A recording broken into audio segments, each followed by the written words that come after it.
How are you all? I hope you all are well and fine. તમે બધા એકદમ મસ્ત મજામાં હશો અને આ લેક્ચર જોતા હશો.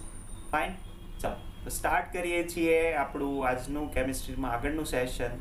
તો આગળના લેક્ચરમાં આપણે શેની વાત કરેલી હોય તો આગળના લેક્ચરમાં આપણે બોહરના પરમાણ્વીય નમૂનો જે આપણને એનસીઆરટીમાં આપેલો છે એને આપણે જોયેલો હોય કે કઈ રીતે એ આપણે લખી શકીએ, કઈ રીતે આપણે એ સોલ્વ કરી શકીએ.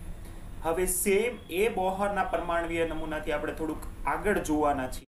એ બોહરના પરમાણ્વીય નમૂનાની અંદર આપણે જે પાંચમો મુદ્દો કીધેલો હતો અને એ શું હતો તો આપણે એ કીધું કે એમાં આપણે અલગ અલગ ત્રિજ્યા, એનો ઉર્જા અને વેગના સૂત્રો તારવેલા હતા.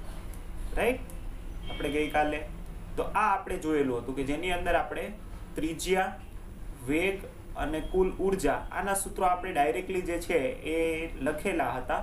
તો આજે જે સ્પેશિયલ લેક્ચર આપણે જોવાના છીએ, રાઈટ, તો સ્પેસિફિકલી આજનો જે લેક્ચર છે એ પર્ટિક્યુલરલી આપણે કહી શકીએ કે જે JEE અને નીટ માટે આપણને ઇમ્પોર્ટન્ટ થઈ શકે એવો લેક્ચર છે. રાઈટ, અને એની અંદર આપણે બધા જ જે બોહરના સૂત્રો એક્ઝેક્ટલી છે એ કઈ રીતે બોહરે તારવેલા હશે એની તારવણી આપણે જોવાના છીએ. રાઈટ, તો બધા સૂત્રોની આપણે તારવણી આપણે આજે જોઈશું. શરૂઆત કરીશું આપણે પહેલા બે મેઇન સૂત્રો જોઈશું કે જે આપણને ખૂબ જ અગત્યના છે, સમજવા માટે ઉપયોગી થાય એવું છે. ચાલો તો પહેલા આપણે કહીએ છીએ કે આપણી પાસે આ છે પરમાણુ. રાઈટ, આપણે હાઇડ્રોજન માટે અથવા તો કોઈ પણ પરમાણુ માટે વાત કરીએ તો આપણી પાસે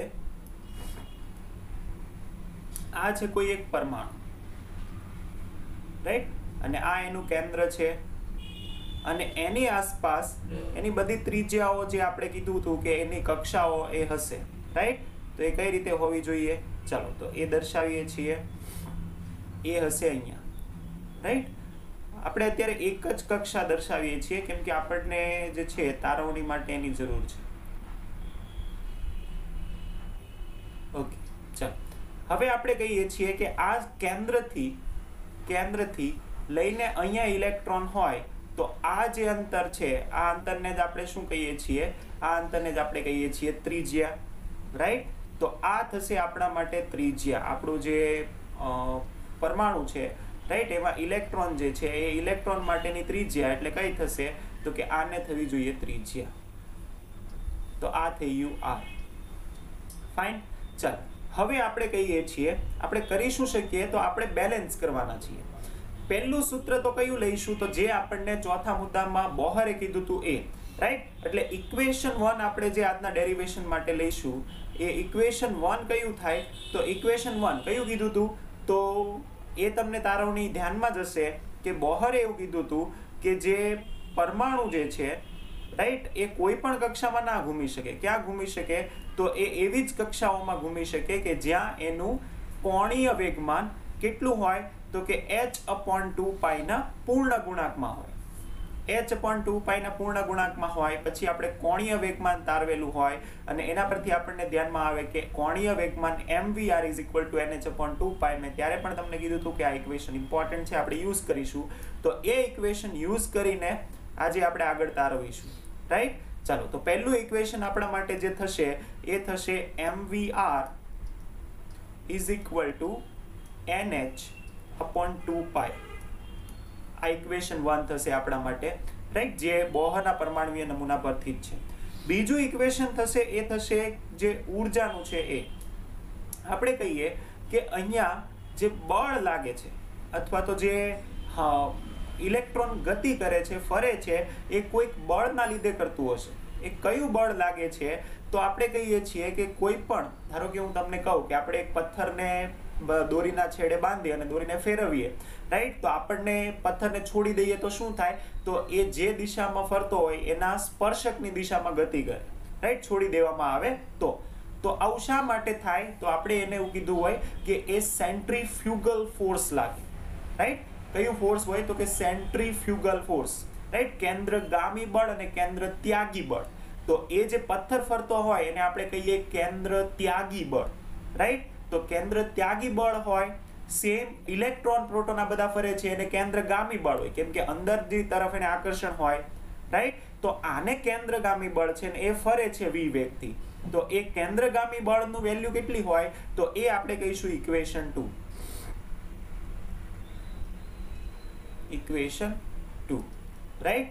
જો કદાચ તમે ફિઝિક્સમાં ભણ્યા હોય તો એ આપણે કહીએ છીએ કે એક કેન્દ્રગામી બળ છે એ કેટલું થવું જોઈએ, તો કેન્દ્રગામી બળ એને અંદરની તરફ લાગે કે જે આ બંને વચ્ચે, એટલે કે આ પણ એક વીજભારિત કણ છે અને અહીંયા પ્રોટોન હશે, રાઈટ. કેટલા પ્રોટોન હોય તો કે Z × E જેટલો, રાઈટ. Z જેટલા પ્રોટોન હોય, જેટલા પરમાણુ ક્રમાંક હોય એટલા પ્રોટોન હશે, તો આ બંને વચ્ચે કુલંબિક બળ લાગતું હોય, તો આપણે એમ કહી શકીએ કે કેન્દ્રગામી બળ is equal to કુલંબિક બળ. ચાલો, તો હવે આપણે આ કરવાના છીએ કે કેન્દ્રગામી બળ ને આપણે કુલંબિક બળ સાથે સરખાવવાના છીએ, અને એનાથી જે ઇક્વેશન મળે એ આપણું થશે ઇક્વેશન 2. કેન્દ્રગામી બળની વેલ્યુ જો તમને ધ્યાનમાં હોય કદાચ, રાઈટ, તો એ હોય mv²/r. mv²/r.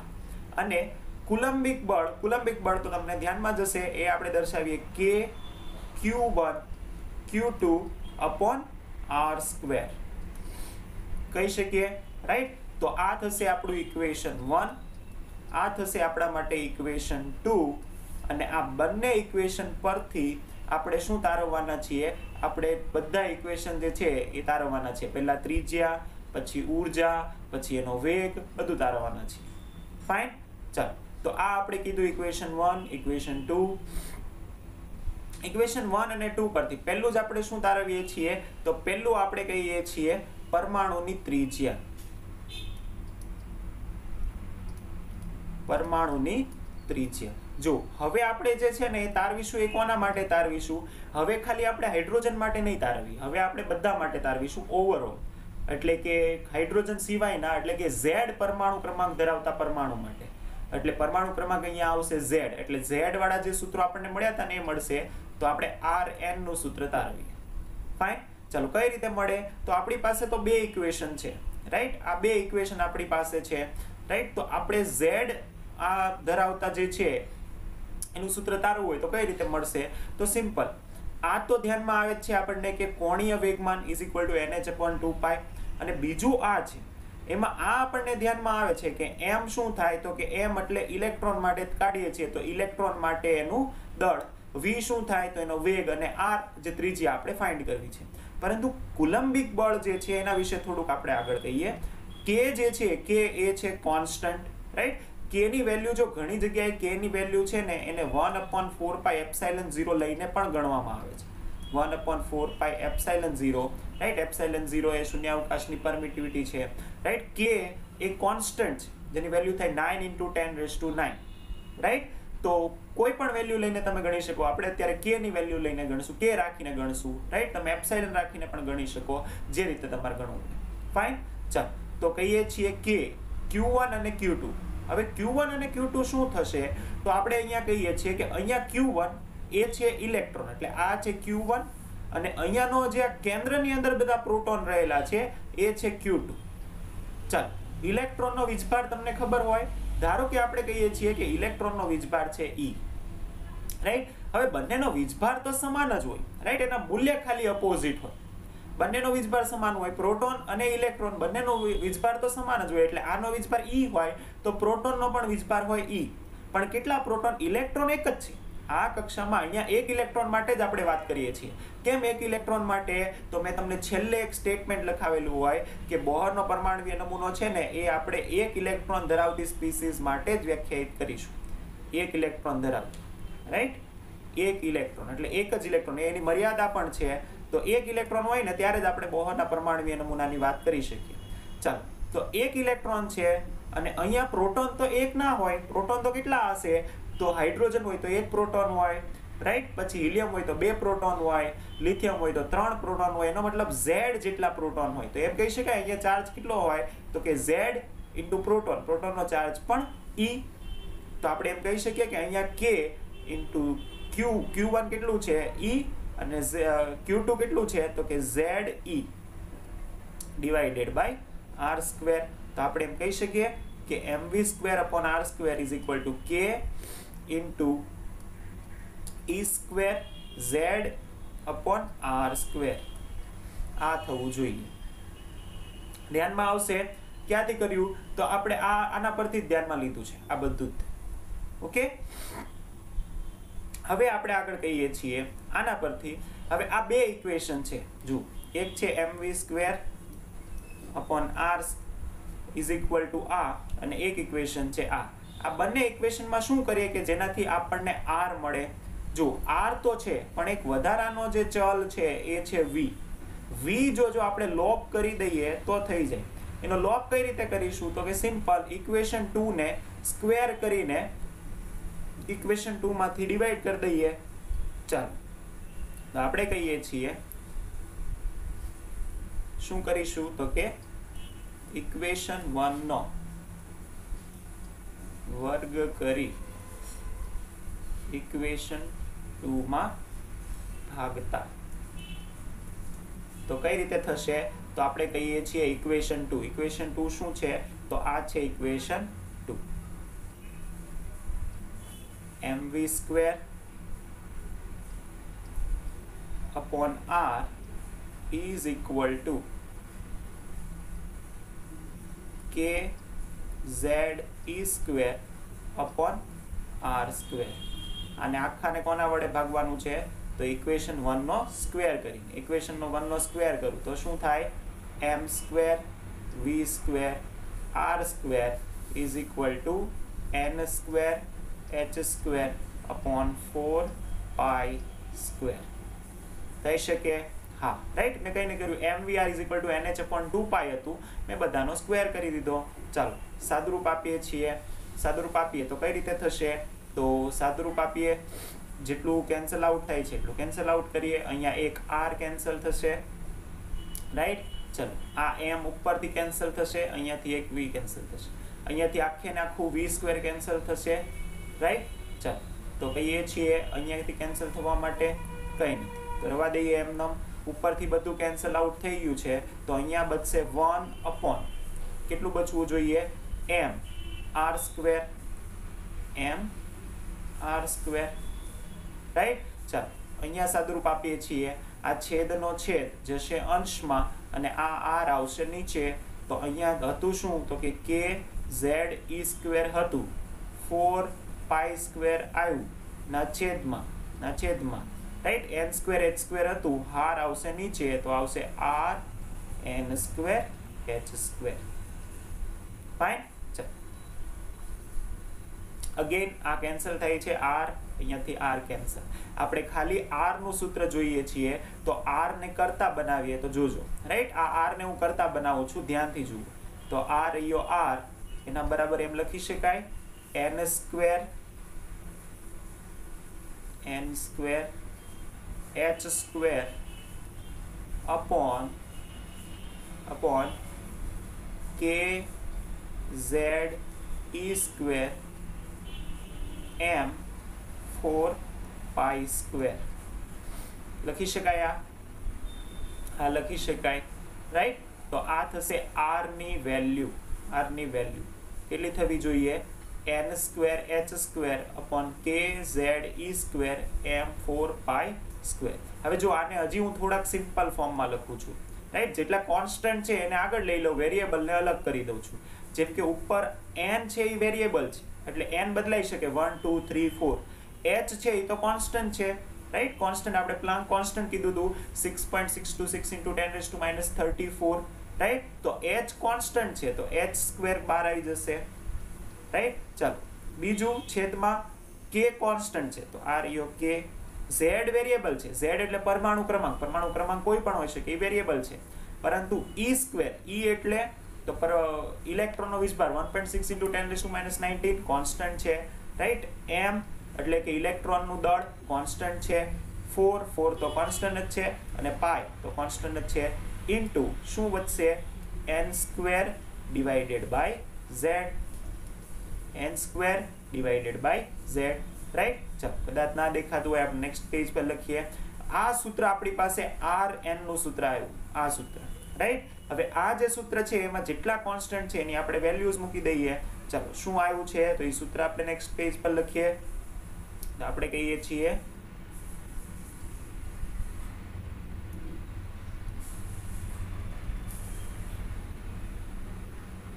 RF is equal to અહીંયા હતું h² રાઈટ ડિવાઇડેડ બાય અહીંયા હતું k રાઈટ અહીંયા હતું e²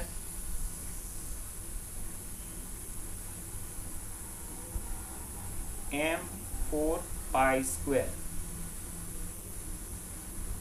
m4 pi square into n square upon z right ચાલો બધા કોન્સ્ટન્ટ ની વેલ્યુઝ તમને ખબર હોય જેમ કે h ની વેલ્યુ કેટલી થાય તો કે 6.626 into 10 raised to minus 34 right k ની વેલ્યુ કેટલી થાય તો કે k ની value 9 into 10 raised to 9 e ની વેલ્યુ કેટલી થાય તો કે e તમને ખબર 1.6 into 10 raised to minus 19 m ની વેલ્યુ કેટલી થાય તો કે m is equal to 9.109 into 10 raised to minus 34 kilogram 4 તો કોન્સ્ટન્ટ જ છે પાઈ ની વેલ્યુ તો બધાને ખબર હોય રાઈટ ચાલો તો આ વેલ્યુઝ તમે મૂકશો તો તમને અહીંયા જે આ બધી વેલ્યુ મૂકીને સાદુરૂપ આપશો તો સાદુરૂપમાં શું આવશે તો કે સાદુરૂપમાં તમને આવું આવશે કે rn is equal to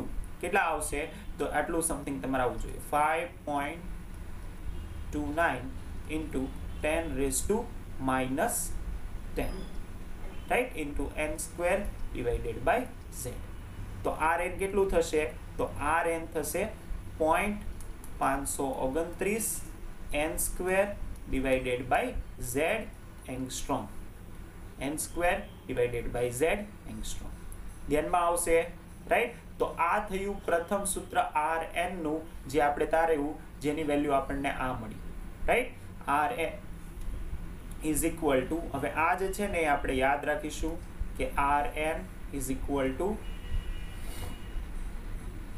h square n square upon k e square m4 pi square right z તો આ જે સૂત્ર છે એ બોહરે તારવેલું z ધરાવતા એક પણ જો એમાં કન્ડિશન હતી કે એક જ ઇલેક્ટ્રોન હોવો જોઈએ ત્યારે રાઈટ ત્યારે ત્રિજ્યાનું સૂત્ર આ પ્રમાણે થાય તો આ હતું ત્રિજ્યાનું સૂત્ર ધ્યાનમાં આવે હા રાઈટ આવશે કે ચાલો હવે કહીએ છીએ જો ત્રિજ્યાનું સૂત્ર મળી જાય તો વેગનું સૂત્ર બહુ સરળતાથી મળી જાય કેમ કે આપણને ખબર છે કે ત્રિજ્યા હોય તો વેગ કઈ રીતે મળે તો આપણને સીધું આવડી જાય કે વેગ ઇઝ ઇક્વલ ટુ ચાલો તો સાથે સાથે વેગ પણ તારવી લઈએ છીએ બીજું કહીએ છીએ વેગ કે વેગ રાઈટ કઈ રીતે મળે vn વેગ કઈ રીતે મળે તો કે mvr આ સૂત્ર તો આપણી પાસે હતું જ mvr is equal to nh upon 2 pi જો r તો આપણે મેળવી લીધું તો v ને ખાલી કરતા બનાવવાનો છે તો એનો મતલબ આ રહ્યો vn is equal to nh upon 2 pi right m into 1 upon r right તો આ જે r નું સૂત્ર આપણે તાર્યું એ r નું સૂત્ર એઝ ઇટ ઇઝ આપણે ઉપાડીને ત્યાં લઈ લઈશું તો આપણને શું મળી જશે વેગનું સૂત્ર લઈ લઈએ ચાલો તો મૂકીએ છીએ value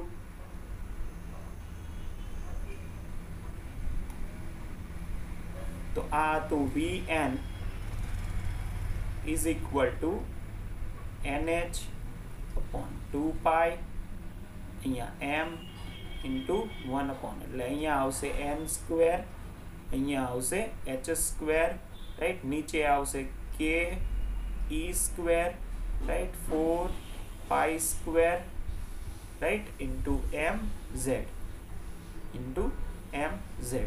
fine m and z fine ચાલો તો જેટલું કેન્સલ આઉટ થાય છે એટલું કેન્સલ કરીએ છીએ તો અહીંયા હતું આ પાઈ તો પાઈ કેન્સલ થશે m કેન્સલ થશે રાઈટ એક h કેન્સલ થશે એક n કેન્સલ થશે રાઈટ k એમ રહેશે યસ આ 4 છે એ બી કેન્સલ થઈને 2 થઈ જશે તો vn આપણને મળશે કેટલું મળશે તો vn is equal to થવું જોઈએ ચાલો લખીએ છીએ કે ઈ સ્ક્વેર 2k, રાઈટ, 2 ને આગળ લઈ લઉં છું, 2k E square pi z upon nh, right. તો સેમ આમાં પણ જુઓ ઘણા બધા વેરિયેબલ અને ઘણા બધા કોન્સ્ટન્ટ છે, જેમ કે 2k ઈ સ્ક્વેર પાઈ આ કોન્સ્ટન્ટ છે, ડિવાઇડેડ બાય h કોન્સ્ટન્ટ છે, ઇન્ટુ z અપોન n આ વેરિયેબલ છે. તો એનો મતલબ એવો થયો કે તમે જો આની વેલ્યુ ફાઇન્ડ કરી લો તો એની વેલ્યુ તમને આવશે 2.18 into 10⁶ z by n metre per second. તો તમને મળી જશે શું? વેગ મળી જશે, ધ્યાનમાં આવશે, રાઈટ. તો ત્રિજ્યાનું સૂત્ર મળશે એટલે આપોઆપ વેગનું સૂત્ર મળશે. તો આ જે છે એ વેગનું સૂત્ર છે જે આપણે ધ્યાનમાં રાખીશું, યાદ રાખીશું, vn.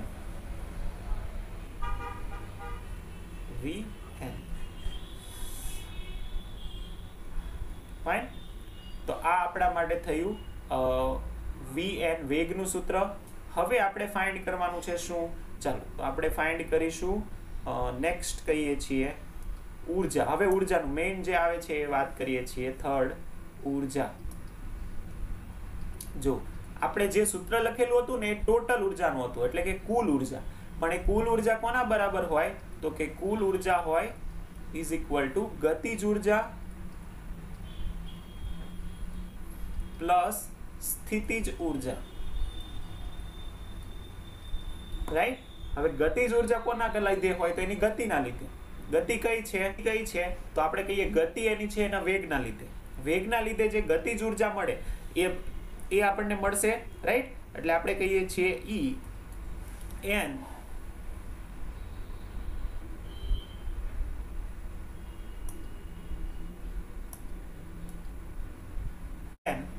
is equal to kinetic energy plus potential energy. તો આ બંનેના સૂત્ર આપણે મેળવીશું અને બંનેને જ્યારે એડ કરીશું ને ત્યારે આપણને En અથવા તો ઈ ટોટલ મળશે, રાઈટ. ચાલો તો બંનેના આપણે સેપરેટલી સૂત્રો ફાઇન્ડ કરીશું. તો પહેલું આપણે ફાઇન્ડ કરીએ છીએ આમાં ગતિજ ઉર્જા. ગતિજ ઉર્જા એટલે કે કાઇનેટિક એનર્જી, એકદમ ઈઝી. ગતિજ ઉર્જાનું સૂત્ર પણ તમને કદાચ આવડે, કઈ રીતે તારવી શકાય. તો આપણે કહીએ છીએ ગતિજ ઉર્જા. સૂત્ર શું થશે? તો તમને ધ્યાનમાં હોય ગતિજ ઉર્જાનું સૂત્ર અથવા તો kinetic energy is equal two શું થાય? તો તમને ધ્યાનમાં જોઈએ સૂત્ર કે હાફ mv સ્ક્વેર, રાઈટ. જ્યાં m શું છે? તો m છે ઇલેક્ટ્રોનનું દળ, v છે ઇલેક્ટ્રોનનો વેગ. હવે વેગનું સૂત્ર તો આપણે હમણાં જ તાળવી લીધું, તો ત્યાંથી આપણે ઉઠાઈ લઈશું. ચાલો તો કાઇનેટિક એનર્જી કહીએ છીએ કે હાફ ઇન્ટુ m. m કેટલું થશે? તો m આપણે કહીએ છીએ અને v સ્ક્વેર. ચાલો v નું સૂત્ર આપણે લઈએ છીએ અહીંયાથી. કેટલું હતું? તો કે twice K E square pi upon h. Twice K E square pi upon h. Twice K E square pi upon h into z by n. z by n નો હોલ સ્ક્વેર. ચાલો તો આપણે હોલ સ્ક્વેર કરીશું. તો આપણે કહીએ છીએ કે કાઇનેટિક એનર્જી આપણને મળે, કાઇનેટિક એનર્જી જે કેટલી મળશે? તો 1/2, રાઈટ. 1/2 m અહીંયા છે 4 k square e⁴ pi square z square upon n square h square. Fine થાય, રાઈટ. ચલો જે કેન્સલ આઉટ થાય છે એ કરી દઈએ. કેન્સલ આઉટ ખાલી આ થશે, રાઈટ. તો આપણી પાસે કાઇનેટિક એનર્જી આવ્યું. Kinetic energy is equal two plus છે. જો કાઇનેટિક એનર્જી અત્યારે અહીંયા પ્લસ છે અને એ છે 2, અહીંયા આ 2 બચશે, રાઈટ. તો 2k square m square e⁴ pi square upon h square into z square upon n square. Fine. Right. શા માટે આપણે આ એઝ ઇટ ઇઝ રવા દઈએ છીએ? કેમ કે આપણે આ z² n² આપણને ધ્યાનમાં છે કે સૂત્રમાં અલગથી આપણે રાખ્યા, આ બધા તો જે છે કોન્સ્ટન્ટ છે, એની વેલ્યુ આપણે પુટ કરી શકીએ. તો આ છે આપણા માટે કાઇનેટિક એનર્જીનું સૂત્ર, રાઈટ. હવે આપણે કમ્પેર કરીશું, રાઈટ. કાઇનેટિક એનર્જીનું સૂત્ર મળી ગયું છે, સેમ પોટેન્શિયલ એનર્જી સાથે એને કમ્પેર કરીશું, રાઈટ. પોટેન્શિયલ એનર્જી, તો આ સૂત્રને આપણે એઝ ઇટ ઇઝ યાદ રાખીશું. આ સૂત્ર જે થયું ને એને આપણે એઝ ઇટ ઇઝ યાદ રાખીશું, રાઈટ. કે આ જે મળ્યું એ કાઇનેટિક એનર્જીનું સૂત્ર છે, જેને આપણે એઝ ઇટ ઇઝ અત્યારે યાદ રાખીશું. પછી આપણે હમણાં એની વેલ્યુ પણ મૂકવાના છીએ અને કમ્પેર પણ કરવાના છીએ કે કઈ કઈ પ્રકારની વેલ્યુઝ મળે. ફાઇન, ચાલો તો આ યાદ રાખીશું. બીજું આપણે કહીએ છીએ કાઇનેટિક એનર્જીની જેમ બીજું કયું મળે? બીજું મળે આપણને સ્થિતિજ ઉર્જા. તો સ્થિતિજ ઉર્જાનું સૂત્ર પણ આપણે તારવી લઈએ. સ્થિતિજ ઉર્જા કોના લીધે હોય? તો એની સ્થિતિજ ઉર્જા હોય એ એના કુલંબિક બળના લીધે હોય, રાઈટ. કુલંબિક બળ અથવા તો એની વચ્ચે જે આકર્ષણ બળ લાગે છે એના લીધે એની સ્થિતિજ ઉર્જા છે.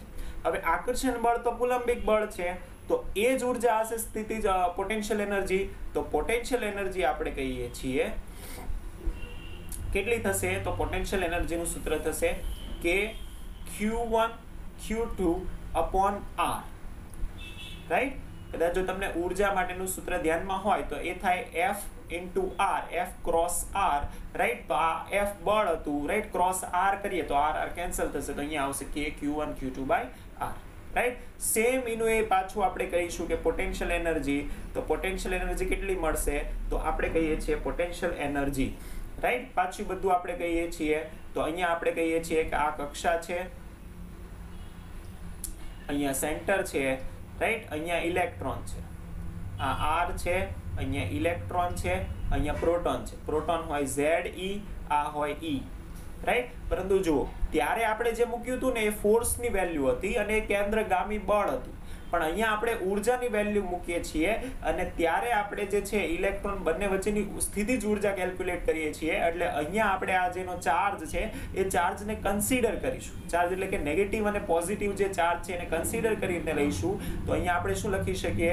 તો K, right, -E into ZE, right. શા માટે? કેમ કે આનો ચાર્જ જે છે એ ઉર્જા માટે આપણે કન્સિડર કરીએ છીએ અને નીચે લખીશું આ. તો પોટેન્શિયલ એનર્જી આપણી પાસે થશે, potential energy is equal two K into minus, right. જો પોટેન્શિયલ એનર્જી માઇનસ છે ZE² upon R, રાઈટ. યાદ છે આપણને Z નું સૂત્ર? હા, તો આપણે Z નું સૂત્ર તારવેલું છે, તો R નું સૂત્ર તારવેલું છે, તો એના ઉપરથી R નું સૂત્ર આપણે લાવી દઈશું. તો આપણે કહીએ છીએ R નું સૂત્ર શું હતું? તો કહીએ છીએ h² upon K² m 4π², K² m 4π².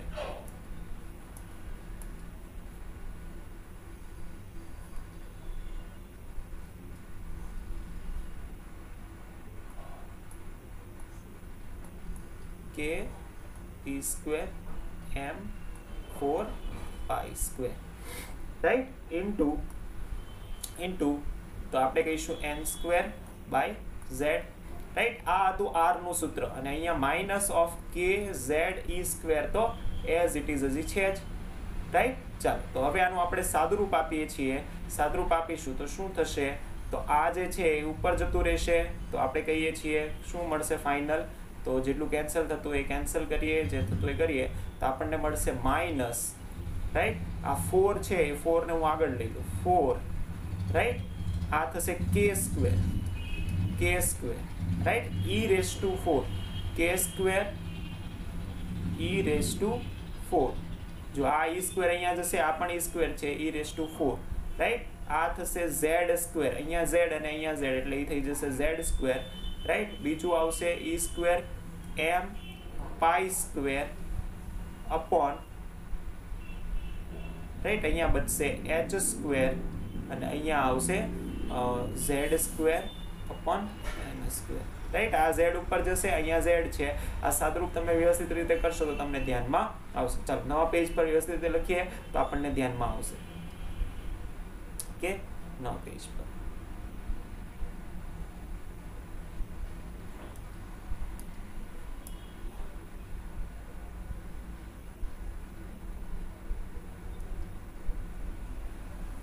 તો પોટેન્શિયલ એનર્જી આપણા પાસે આવી કેટલી આવશે તો potential energy is equal to minus of 4k² e⁴ m z²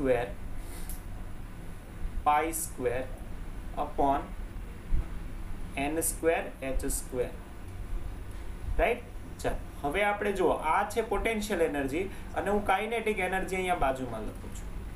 right. Kinetic energy એ હતું plus of 2k² e⁴ m z² π² upon n² h².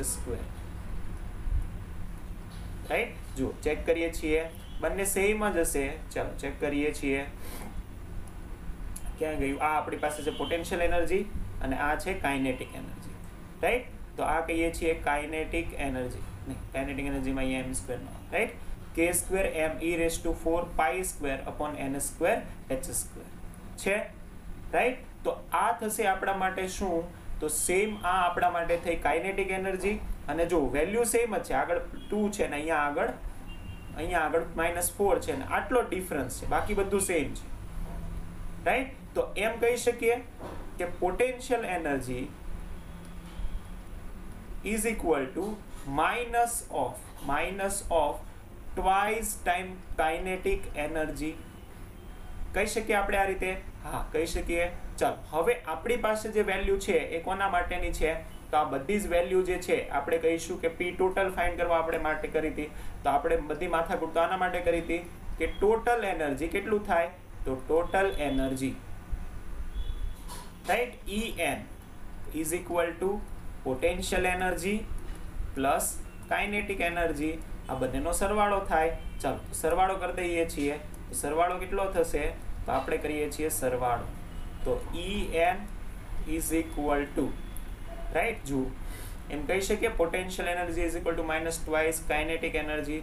તો આપણે એમ લખી શકીએ કે ટોટલ એનર્જી કેટલી આવવી જોઈએ તો ટોટલ એનર્જી આપણી પાસે આવશે પોટેન્શિયલ એનર્જી આની જગ્યાએ આપણે લખીએ -2 kinetic energy plus kinetic energy. તો આ થશે -2 કાઇનેટિક એનર્જી. રાઈટ. એટલે કાઇનેટિક એનર્જીની જે વેલ્યુ છે ને as it is total energy મળે પણ એની સાઇન હોય નેગેટિવ. રાઈટ. સેમ આપણે કહીએ છીએ કે En છે. રાઈટ. En ને આપણે કાઇનેટિક એનર્જીના સ્વરૂપમાં આ રીતે લખી શકીએ અને સેમ આપણે En ને પોટેન્શિયલ એનર્જીના સ્વરૂપમાં લખવું હોય તો પોટેન્શિયલ એનર્જીના સ્વરૂપમાં પણ લખી શકીએ કે En is equal two potential energy અને કાઇનેટિક એનર્જીની જગ્યાએ શું લખી શકીએ કાઇનેટિક એનર્જીની જગ્યાએ -/2 તો minus potential energy divided by 2. Right. અહીંયાથી મેં લીધું છે જો કાઇનેટિક એનર્જી બરાબર /2 થશે માઇનસ થશે. રાઈટ. તો આપણે કહી શકીએ En is equal to right potential energy divided by 2. જુઓ હવે આપણને ધ્યાનમાં આવે કે જો આ જે છે ને એની સાઇન હોય આ છે પોઝિટિવ પણ ટોટલ એનર્જી કેવું આવશે નેગેટિવ અને આ છે નેગેટિવ અને એટલા માટે જો અહીંયા સાઇન કોઈ છે ને એનો મતલબ આ પણ નેગેટિવ આવશે. હવે આપણે વેલ્યુઝ લખીએ. બે વેલ્યુઝ હું કહીશ. રાઈટ. એક વેલ્યુ જે હતી એ કઈ હતી એ વેલ્યુ હતી જૂલમાં, જૂલ પર એટમમાં અને એક વેલ્યુ હતી એ હતી ઇલેક્ટ્રોવોલ્ટમાં. આપણે બંને વેલ્યુ લખીશું અને બંને વેલ્યુને કમ્પેર કરીશું. ચાલો તો કાઇનેટિક એનર્જીની વેલ્યુ કેટલી હોય તો કાઇનેટિક એનર્જીની વેલ્યુ હોય plus of right 2.18 into 10⁻⁻18 z² upon n² joule પર સેકન્ડ અથવા તો આ વેલ્યુ થાય plus of 13.6 z² upon n² ઇલેક્ટ્રોવોલ્ટ પર એટમ. રાઈટ. આ બંને વેલ્યુના મૂલ્યો ચાલે. હવે આગળ આપણે કહીએ છીએ તો ઇલેક્ટ્રોવોટ અને જૂલ વચ્ચે સંબંધ શું છે એકવાર આપણે સમજી લઈએ તો આપણને ધ્યાનમાં આવી જાય કે ઇલેક્ટ્રોવોટ અને જૂલ વચ્ચેનો સંબંધ કે 1 ઇલેક્ટ્રોવોટ એનો મતલબ થાય 1.6 into 10⁻⁻19 joule. Right. 1.6 into 10⁻⁻19 joule ત્યારે 1 ઇલેક્ટ્રોવોટ થાય. તો આ આપણે યાદ રાખી શકીએ. રાઈટ. ચાલો આની વ્યાખ્યા આવશે જ્યારે આપણે આગળ ઇલેક્ટ્રોવોટ તમે ભણશો ને ત્યારે આપણે કહીશું કે ઇલેક્ટ્રોવોટ એક્ઝેક્ટલી શું છે એ તમે આગળ વ્યાખ્યા ભણશો. પણ અત્યારે આપણે આ યાદ રાખી શકીએ કે જેનાથી આપણે કન્વર્ટ કરી શકીએ એકબીજામાં. ફાઇન. ચાલો તો આપણને હવે બધી જ ઉર્જાના જો સૂત્રો મળી જાય. કાઇનેટિક એનર્જી મળી ગયું. રાઈટ. કાઇનેટિક એનર્જી મળી ગયું કે કાઇનેટિક એનર્જીની વેલ્યુઝ આ છે. તો હવે એના પરથી આપણને પોટેન્શિયલ એનર્જી મળી જાય. રાઈટ. એને મલ્ટીપ્લાય બાય -2 કરી દો, આને મલ્ટીપ્લાય બાય -2 કરી દો તો પોટેન્શિયલ એનર્જી મળી જાય. રાઈટ. અને આને જ માઇનસ કરી દો તો ટોટલ એનર્જી મળી જાય. તો એના પરથી આપણે કહી શકીએ કે એની જે પોટેન્શિયલ એનર્જી અને કાઇનેટિક એનર્જી છે એના ઉપરથી En નું સૂત્ર શું થશે? તો En કહીએ છીએ આપણે -2.18 into 10⁻⁻18 right. Z² upon n² joule પર એટમ. જૂલ પર એટમ. રાઈટ. ચાલો બીજું આપણે કહીએ છીએ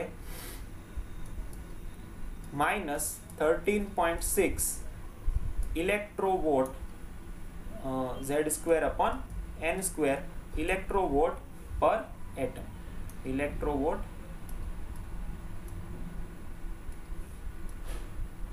પર એટમ. તો આ બંને પરથી આપણને ધ્યાનમાં આવે કે એક એટમ પાસેની કેટલી ઉર્જા ઉત્પન્ન થાય. તો કેટલી ઉર્જા છે તો એની પાસે આટલી ઉર્જા હોય. રાઈટ. હવે ચાલો હવે તમને બધું જ તે ગણતા આવશે. આપણે જે રીતે ગણવાના છે એ બધું જ ગણી શકીએ. અહીંયા એક પ્રશ્ન જે છે એ તમે ગણવાના છો અત્યારે જ. અને એ પ્રશ્ન છે આ તો છે પર એટમ ઉર્જા. રાઈટ. તો તમારે મને ગણીને કહેવાનું છે. રાઈટ. હવે બધું જ તમે ગણી શકો. અલગ અલગ ઘણા બધા પ્રશ્નો આપણે હમણાં કરીશું સોલ્વ એટલે તમને ધ્યાનમાં આવશે. પણ અત્યારે તમારે મને કહેવાનું છે કે આ જે ઉર્જાના સૂત્રો છે ને આ જ સૂત્રો જો આપણે 1 મોલ માટે કહીએ. રાઈટ. આ તો એક પરમાણુ માટે છે તો 1 મોલ પરમાણુ માટે કેટલી હોય તો એ તમારે મને કેલ્ક્યુલેટ કરીને કહેવાનું છે. રાઈટ. અને એ તમારે કહેવાનું છે કિલો જૂલ પર મોલમાં. તો 1 મોલ પરમાણુની ઉર્જાનું સૂત્ર કિલો જૂલ પર મોલમાં કેટલું થાય. રાઈટ. ચાલો તો આ તમારા માટે હોમવર્ક છે.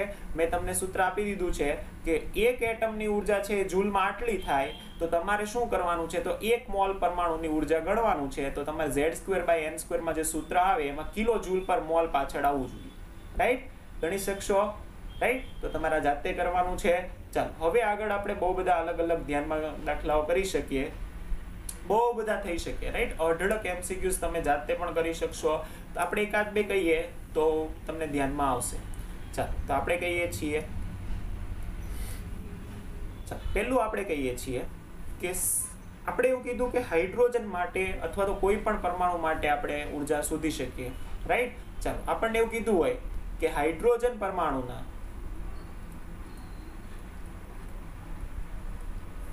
પરમાણુની ત્રીજી કક્ષાની ત્રિજ્યા x છે તો લિથિયમ પ્લસ 2 પરમાણુના પ્રથમ કક્ષાનું ત્રિજ્યા કેટલી થાય. રાઈટ. આવા ઘણા બધા પ્રશ્નો તમને મળશે. રાઈટ. આપણે એકદમ થોડા બેઝિક પ્રશ્નો છે એ ગણી લઈએ તો આપણને ધ્યાનમાં આવે કે કઈ રીતે થશે. તો આપણે કહીએ છીએ હાઇડ્રોજન માટે. ચાલો હવે આપણે પેલા મોટા લાંબા સૂત્રો નથી યાદ રાખવાના. આપણને સૂત્ર ખબર જ છે. કયું સૂત્ર? તો કે Rn = 0.529 n²/z.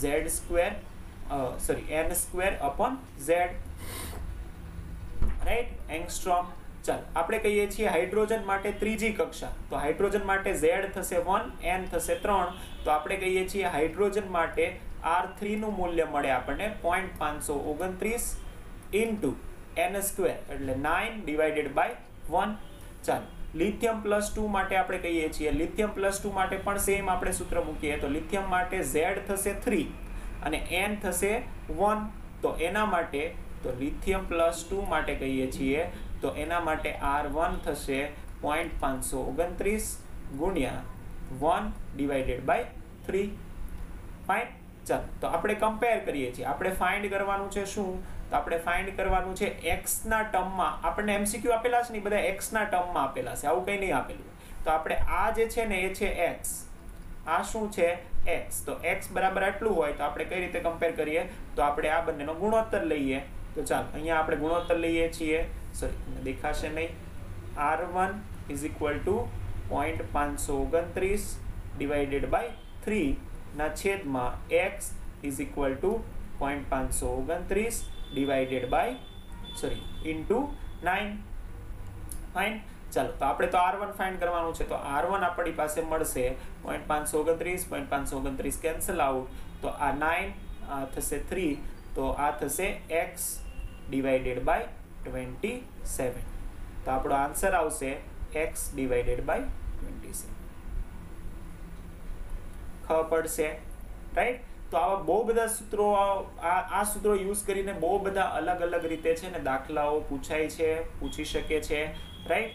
હવે એ કઈ રીતના આગળના જે સૂત્રો છે એ પણ ઉપયોગી છે, એના પણ ઘણા બધા JEE નીટમાં તમે દાખલાઓ જોશો, રાઈટ? તો આ તમને ધ્યાનમાં હોવું જોઈએ. આવડશે આ રીતના કરતા. આવી રીતે ત્રિજ્યાનું આપણે કીધું છે, આવી જ રીતે ઉર્જાના સૂત્રો પણ હોઈ શકે છે, રાઈટ? વેગના સૂત્ર પણ હોઈ શકે છે, ઘણા બધા સૂત્રો મળશે તમને.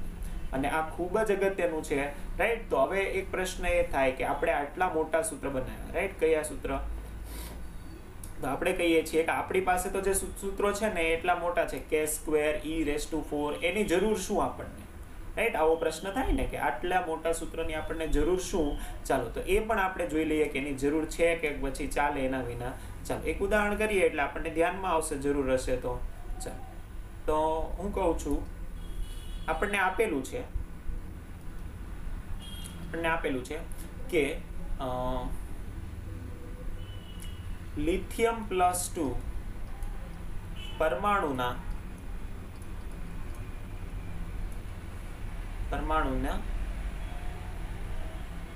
ત્રીજી બોહરીય કક્ષાની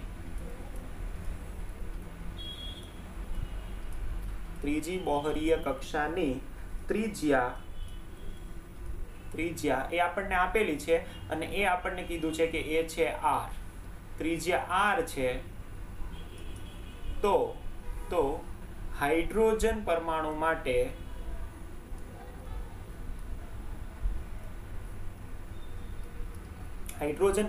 માટે ત્રીજી કક્ષાની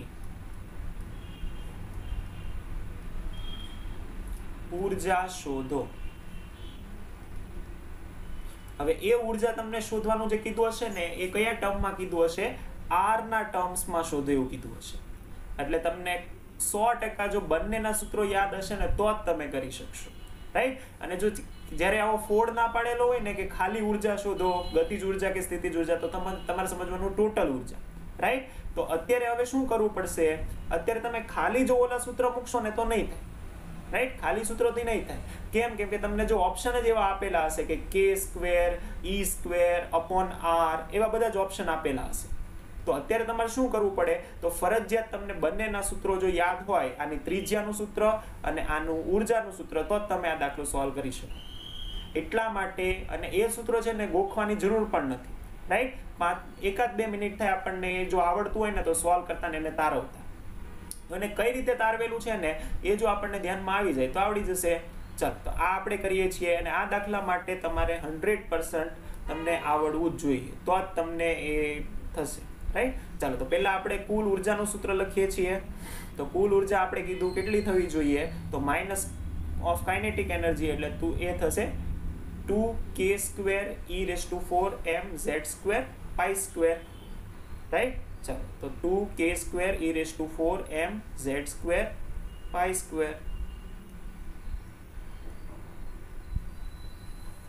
તો ઊર્જા થાય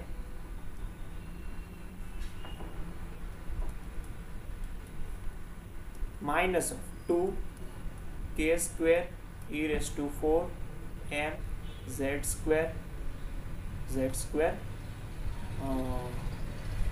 π².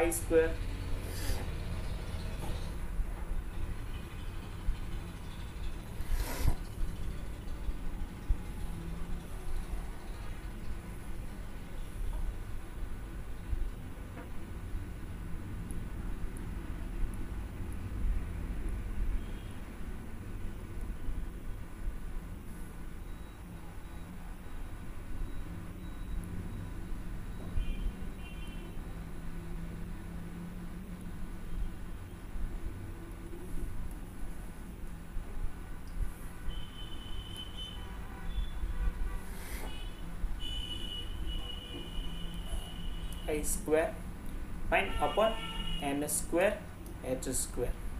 તો આ થશે ઉર્જાનું સૂત્ર. સેમ આપણે ત્રિજ્યાનું સૂત્ર પણ કાઢી લઈએ. તો આપણે કહીએ છીએ ત્રિજ્યાનું સૂત્ર શું થવું જોઈએ? તો ત્રિજ્યાનું સૂત્ર પણ આપણે તારવેલું છે, તો ત્યાંથી આપણે ઉઠાઈ લઈશું. તો ત્રિજ્યા કેટલી તારવેલી હતી આપણે?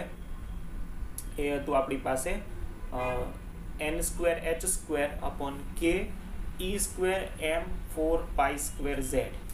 k e square m 4 pi square z. k e square m 4 pi square z.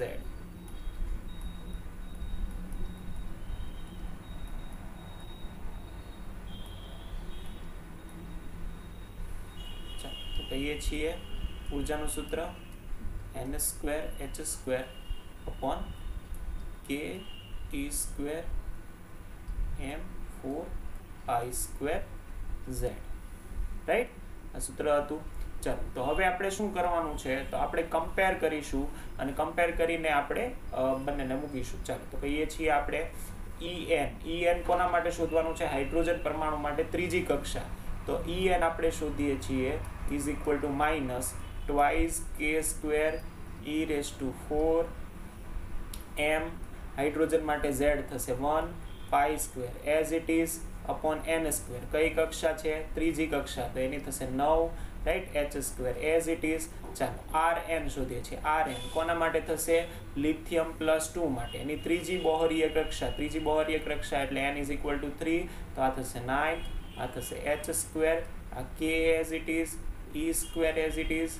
Right, m 4 pi square અને એના માટે z થશે 3. રાઈટ, તો આ બચશે અહીંયા 3.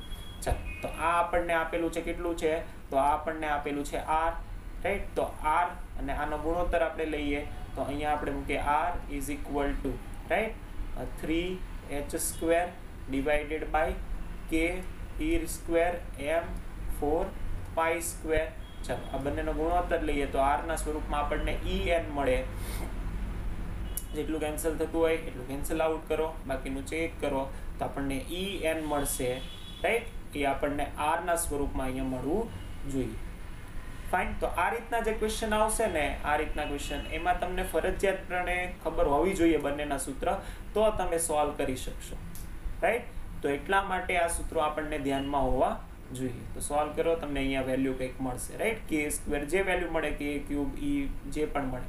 પણ આવી રીતે પૂછી શકે છે કે ત્રિજ્યાનું મૂલ્ય આપેલું હોય ને આનું સૂત્ર પૂછે ત્યારે તમને આ સૂત્ર યાદ હશે તો થશે, અને ગોખવાની જરૂર નથી. તો વ્યવસ્થિત રીતે તમે સમજો તો એ તમે ગમે ત્યારે તારવી શકો છો.